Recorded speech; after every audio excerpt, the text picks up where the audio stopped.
Okay, from first 2 weeks తెలుసు తన అల్లరి పిల్ల అని తెలుసు, తను మాట్లాడే విధానం అందరికీ తెలుసు. మేబీ ఎక్కడ అగ్ని పరీక్ష, from Agni Pariksha we seen her. Okay, the way she speak and the way she behave, the way she shout, she already like juries మీదనే ఎగరేసింది. వాళ్ళే నో అన్నారు, తర్వాత అండర్స్టాండ్ చేసుకున్నారు, వచ్చింది.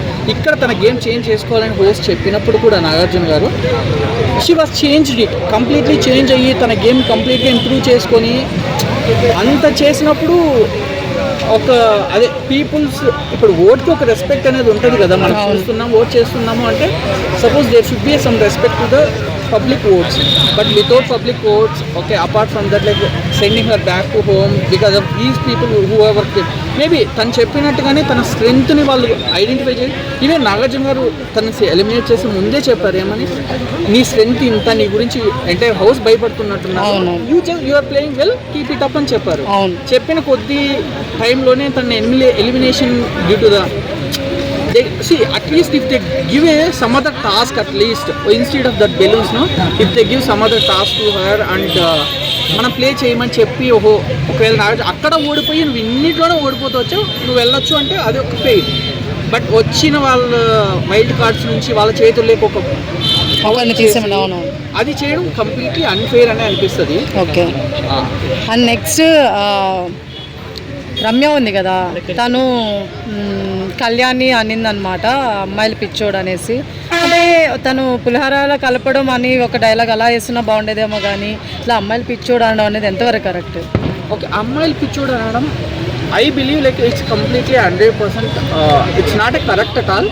ఓకే, బట్ ఏం చెప్పొచ్చు, తను పులిహోర కలపడం కాదు, కానీ తను ఉన్నారు, అందరూ అంటున్నారు. ఈవెన్ దివ్య వచ్చినప్పుడు కూడా చెప్పింది, ఫస్ట్ సారీ రీతుకి ట్రై చేశాడు, లేదు మళ్ళీ ఇలా పవన్ వచ్చిన తర్వాత ఇలా అయిన తర్వాత ఈ సైడ్ అయ్యాడు, తనుజాకి సపోర్ట్ చేస్తున్నాడు, లేదు అంటే I mean like maybe if we see one girl or girl sees any boy, if they are attractive, if they feel like comfortable zone, then they will try to make a friendship.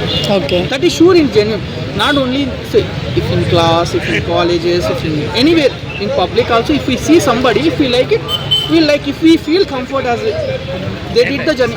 First డేనే తను వచ్చి గోకలేదు కదా, first డేని ఎవరికి తెలియదు. Even Ritu వచ్చిన వెంటనే కూడా డిమాండ్ పవన్ గెలకలే, పవన్ తనుజని గెలకలే. సో తను చెప్పినట్టు ఏమంటే ఓకే వెళ్ళాడు, ఒక కంఫర్ట్ జోన్ ఏర్పడింది. సో కంఫర్ట్ జోన్లోనే మనం ఫ్రీగా మాట్లాడగలుగుతాం ఎవరితో అయితే, ఈవెన్ ఫ్రెండ్ అబ్బాయి అయినా అమ్మాయి అయినా మనకి ఎప్పుడైతే కంఫర్ట్ జోన్ ఉంటుందో వాళ్ళతోనే మనం స్పెండ్ చేయడానికి ట్రై చేస్తాం. సో దాన్ని అవుట్ సైడ్ ఇలా మేబీ పోర్ట్రేట్ అన్ని కూడా అనద్దు. సో అదే ట్రూనే అవ్వచ్చు. సో తనకి ఏమో మేబీ క్రష్ ఉండొచ్చు, దాన్ని గోకడం అని అనుకోండి. అన్న వాళ్ళ గురించి ఎంటైర్ 2 states మనకు తెలుసు, మాట్లాడుకున్న విషయం ఇద్దరు మాట్లాడారు అక్కడ.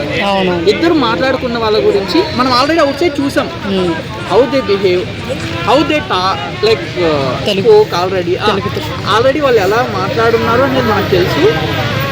ఇప్పుడు అంటే వాళ్ళు ఎలా ఉంటారు అనేది అవుట్ సైడ్ తెలుసు. అలాంటి వాళ్ళు వచ్చి అదేదో సామెత ఉంది కదా, డాష్ వచ్చి పరమాణం ఉండేది తెల్లారులు చల్లారలేదు అన్నట్టు, అలా ఉంది వాళ్ళు మాట్లాడుకునే దాని గురించి. ఓకే, అండ్ నామినేషన్స్ దగ్గర ఆయేషా గారు తనుజ గారికి మీరు ఫేవరిజంతోనే గెలిచారు, లేకపోతే బర్నీ గారు మీకు సపోర్టింగ్, నాన్న అని చెప్పేసి రిలేషన్షిప్స్ పెట్టుకొని మీరు ఇట్లాగా యాక్ట్ చేస్తున్నారు, ఇలా గేమ్లు ఆడుతున్నారు తప్ప సింగిల్గా ఎవరు ఆడట్లేదు ఓన్గానే అన్నారు కదా, అది ఎంత మాత్రం నిజం అంటారు? Okay, I give here like ఇక్కడ ఏమైందంటే కొంచెం కాంప్లికేటెడ్ ఉంటుంది. ఇప్పుడు ఒక అమ్మాయి ఉంది, తనకు స్ట్రెంత్ లేదు, తను విన్ అవ్వాలని ఉంది.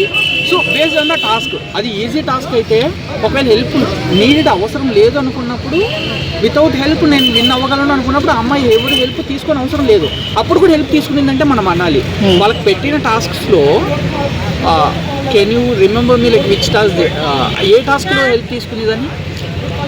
అంటే తను బెడ్ టాస్క్ ఒకటి ఉంది కదా, మంచం మీద